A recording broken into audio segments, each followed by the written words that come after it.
नमस्कार, आप देख रहे हैं खास ये शो जिसमें हम बात करेंगे प्रधानमंत्री मोदी के दिवाली की जो सरहद वाली होती है। हर दिवाली पर शूरवीरों के साथ उत्सव मनाते हैं, सरहद पर प्रधानमंत्री का दिवाली का जश्न होता है। और मेरे साथ मेरे सहयोगी मनीष प्रसाद भी है और हम बात करेंगे कि आखिरकार प्रधानमंत्री का जो ये खास दिवाली मनाने का तरीका है ये कितना अहम हो जाता है देश के लिए, देश के जवानों के लिए और खास तौर पे देश की सुरक्षा के मद्देनजर। आज देश भर में दिवाली की धूम है। जम्मू कश्मीर से लेकर केरल तक दीपावली का उत्सव उत्साह के साथ मनाया जा रहा है और आज एक बार फिर से प्रधानमंत्री मोदी पहुंच चुके हैं सरहद पर। और प्रधानमंत्री मोदी इस वक्त हिमाचल के लेपचा में हैं, जहां वो जवानों के बीच इस वक्त दिवाली का जश्न मना रहे हैं, जहां वो जवानों के साथ सेलिब्रेट भी करेंगे। और 2014 में पीएम बनने के बाद लगातार ये 10वीं बार है प्रधानमंत्री का दिवाली के दिन दौरा सरहद का।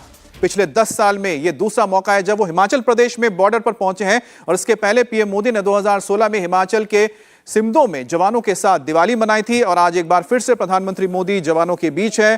तस्वीरें देख रहे हैं यहां, प्रधानमंत्री मोदी भी आपको नजर आ रहे हैं आईटीबीपी के जैकेट के साथ, उनके कैप के साथ। आईटीबीपी के ऑफिसर उनके साथ नजर आ रहे हैं, आर्मी के ऑफिसर वहां पर मौजूद हैं। और मनीष, 10 साल प्रधानमंत्री के और 10 साल सरहद पर जवानों के बीच।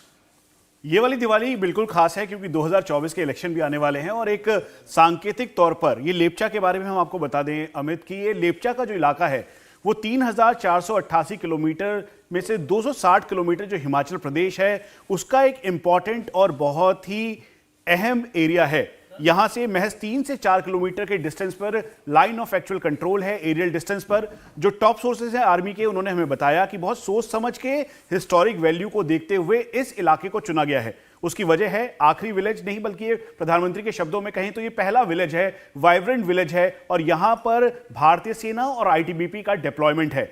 इस पूरे एरिया में खासतौर पे सिल्क रूट के तौर पर ऐतिहासिक महत्व को देखते हुए पहले यहीं से जो व्यापारी थे वो आवाजाही होती थी। और इस समय जब प्रधानमंत्री नरेंद्र मोदी जब यहां पर पहुंचे तो पहुंचने के बाद इस हेलीपैड पर उनको रिसीव करने के लिए सबसे पहले जो ब्रिगेडियर आरपी सिंह हैं, 136 ब्रिगेड के ब्रिगेड कमांडर हैं, वो मौके पर मौजूद थे।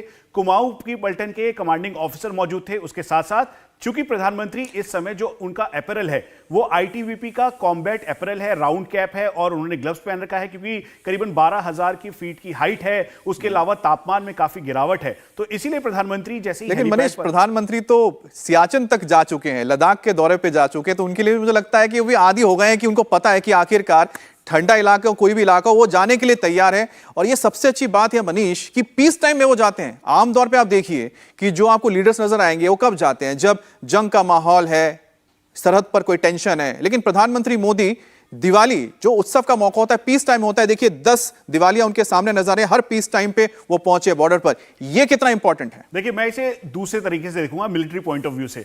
आप समझिए 2014 के बाद 2015 फिर 2016 के बाद का जो समय था line of actual control Bharat चीन की सरहद के लिए या फिर पाकिस्तान के मौके पर यानी इंटरनेशनल बॉर्डर से लेकर लाइन ऑफ कंट्रोल के लिए बड़ा महत्व था। इसीलिए जब पिछले दिनों जब वो नौशेरा गए थे, आपको याद होगा, नौशेरा ब्रिगेड यानी बीजी ब्रिगेड हेडक्वार्टर में उस समय गए तो पुंछ में ऑपरेशन चल रहा था, यानी महज वहां से 40 किलोमीटर की दूरी पर एक ऑपरेशन चल रहा था, बड़ा ऑपरेशन था। प्रधानमंत्री का वहां पर होना सांकेतिक उसका महत्व था। जब वो सियाचिन गए तो लाइन ऑफ एक्चुअल कंट्रोल, क्योंकि Siachen highest battlefield of the world है, तो वहां पर एक उसका महत्व है। जब आप देखेंगे नौशेरा के बाद जब वो कारगिल गए तो कारगिल में जाने का मतलब है कि एडवांस लैंडिंग ग्राउंड पर उनका C-17 C-130J हरकुलिस जब लैंड किया तो एडवांस लैंडिंग ग्राउंड पे उतरने के साथ ये भारत की क्षमता, भारत का जो मॉडर्नाइजेशन, उसके अलावा जो इंफ्रास्ट्रक्चर डेवलपमेंट है वो दिखाता है, दर्शाता है। प्रधानमंत्री जब गए वहां पर जो हथियार हैं वो सारे लगे थे, सारे मॉडर्न हथियार थे, जिसमें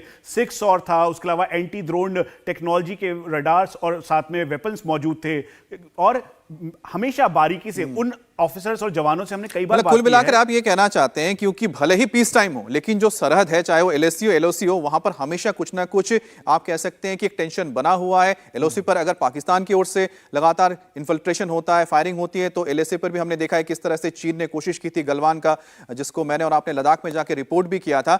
लेकिन इस वक्त प्रधानमंत्री का लेपचा में है और इस वक्त हम बता सकते हैं करीब करीब 2020 से लेके 3 साल मनीष हो चुके हैं, 3 साल से लगातार डिप्लॉयमेंट है पूरे के पूरे इस LAC पर, खासतौर पे लद्दाख के एरिया में, और अभी भी डेमचौक हो या फिर डेप्सांग हो, जहां पर अभी भी बातचीत हो रही है कि किस तरह से पीछे हटा जाए। 50,000 जवान तैनात किए गए हैं मनीष वहां पर अभी भी, और ऐसे में जब प्रधानमंत्री जाते हैं तो ये चीन को संदेश जाता है कि अगर आप पीछे नहीं हटते हैं तो हम भी पीछे हटने वालों में से नहीं है। अमित, इसका सांकेतिक महत्व आप समझिए। 3,488 किलोमीटर, 4 राज्य और एक केंद्र शासित प्रदेश, यानी उत्तराखंड का बाड़ाहोती जो कि फेस ऑफ पॉइंट है चाइना के लिए, उसके बाद हिमाचल प्रदेश, उसके साथ साथ लद्दाख यानी ईस्टर्न लद्दाख, जहां पे अभी भी कई ऐसे पॉइंट्स हैं जहां पर डिसएंगेजमेंट की प्रक्रिया जारी है।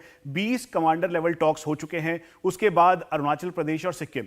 अरुणाचल प्रदेश के तवांग को लेकर या यांगसे को लेकर अभी भी चीन का रुख जो है बहुत अग्रेसिव रहा है, लेकिन भारतीय सेना का डिप्लॉयमेंट ऐसा है कि चीन को पीछे की तरफ खदेड़ता आया है। इसी वजह से बहुत ही सोच समझ के लेप्चा को चुना गया। जो इस समय भारतीय सेना और आईटीबीपी में टॉप सोर्सेज हैं, उन्होंने बताया कि आईटीबीपी का रेजिंग डे इस समय जो चल रहा है वो देहरादून में यानी मसूरी के अंदर जो उनकी एकेडमी है वहां पर बड़े पैमाने पर मनाया गया। लेकिन उसी बीच प्रधानमंत्री नरेंद्र मोदी एक बहुत ही सहज अंदाज में जो शिमला में जो आईटीबीपी का मेन आप ये समझ लीजिए कि डिस्ट्रिक्ट हेडक्वार्टर है, मतलब वहां पे एरिया हेडक्वार्टर है, वहां के डीआईजी प्रेम सिंह वहां पर गए। अपने जवान जो ऑलरेडी वहां पर डिप्लॉयड थे, जो कि रिजर्व के तौर पर थे, यानी लाइन ऑफ एक्चुअल कंट्रोल पर जो डिप्लॉयमेंट है उसका असर कोई भी नहीं पड़ा है। जो वहां पर मौजूद जवान थे उनके साथ प्रधानमंत्री ने इंटरेक्ट किया, यहां तक कि जो अपनी शूरवीरता के साथ इन विषम परिस्थितियों में भारतीय सेना और आईटीबीपी के जवान डिप्लॉयड हैं उनसे भी उन्होंने मुलाकात की, उनको मिठाई दी, उनसे बातचीत की, और सबसे बड़ी बात है उनके से उनके हथियारों के बारे में पूछा, उनके परिवार के बारे में पूछा, यहां तक कि जो कपड़े वो पहन रहे हैं उसके बारे में पूछा। यानी तापमान में गिरावट वहां -15 तक चला जाता है। हाई ऑल्टीट्यूड एरिया है, लेवल 2 एरिया है। लेवल 2 का एरिया का मतलब साधारण शब्दों में आप समझ लें कि करीबन 1600 मीटर की हाइट है, यानी करीबन 12,000 फीट के लगभग का ये जो एरिया है, 12 से 14,000 फीट। और जैसे जैसे आप लाइन ऑफ एक्चुअल कंट्रोल की दुर्गम चोटियों पर जाएंगे वहां पर इसकी हाइट 18,000 है। तो इसीलिए प्रधानमंत्री का वहां पर जाना, और 3 से 4 किलोमीटर का एरियल डिस्टेंस की दूरी है इस एरिया पे। और यहां पे जहां पे आप तस्वीरों में देख रहे हैं, जहां पर जो डीआईजी हाई ऑल्टीट्यूड जगह जो बार बार बता रहे हैं, तो दर्शकों को हम बता देते हैं कि मनीष जब जिक्र करते हैं कि हाई ऑल्टीट्यूड एरिया है, प्रधानमंत्री मोदी जा रहे हैं, जवानों से मिल रहे हैं, तो फीडबैक भी लेते हैं, और फीडबैक में यह भी होता है कि आखिर उनको जरूरत किस चीज की है। अगर उनको जरूरत लगती कि उनको बहुत लाइट बूट्स चाहिए, उनको लाइट कपड़े चाहिए, क्योंकि साथ ही साथ उनको अपने हथियार भी ऐसे चाहिए कि जो माइनस में भी अच्छी तरह से काम करें, तो कुल मिलाकर क्या क्या जरूरत है मनीष डीआरडीओ को? तो तभी तो प्रधानमंत्री शायद इतने आराम से, या कह सकते हैं कि बहुत आसानी से, बहुत बारीकी से बता देते हैं कि देखिए जवानों को ये चाहिए, उनको ये इस तरह की चीजें चाहिए, और खुद भी आप वहां पर जाइए रहिए। क्योंकि हमने इस बारे में बात की थी, आपको याद होगा कि प्रधानमंत्री क्यों कहते हैं डीआरडीओ के साइंटिस्ट को कि आप जाइए वहां पर, सरहद पर जाके लोगों के साथ रहिए और देखिए उनको किसकी जरूरत है, क्योंकि खुद उस चीज को एक्सपीरियंस कर रहे हैं प्रधानमंत्री।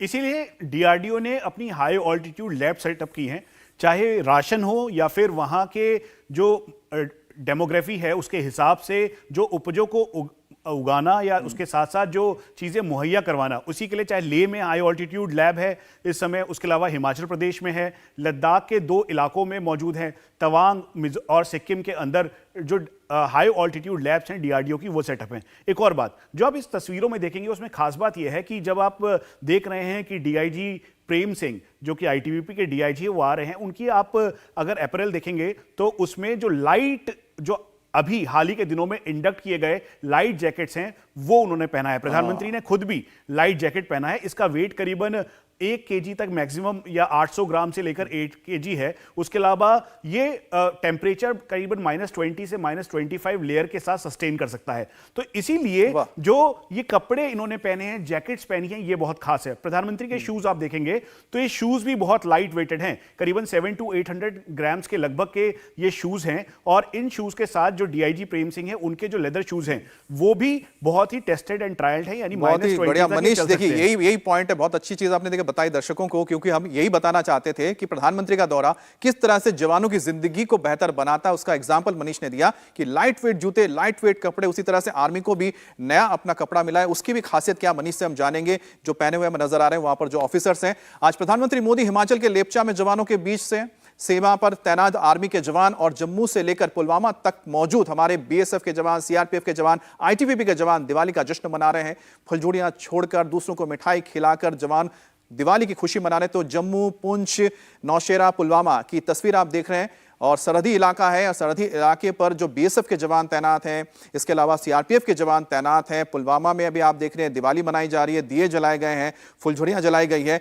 तो कुल मिलाकर जवान जो अपने परिवार से दूर रहते हैं, देश की सरहद की रक्षा करते हैं, लेकिन जब दिवाली आती है तो उनके साथ ही जो होते हैं वही उनका परिवार होता है।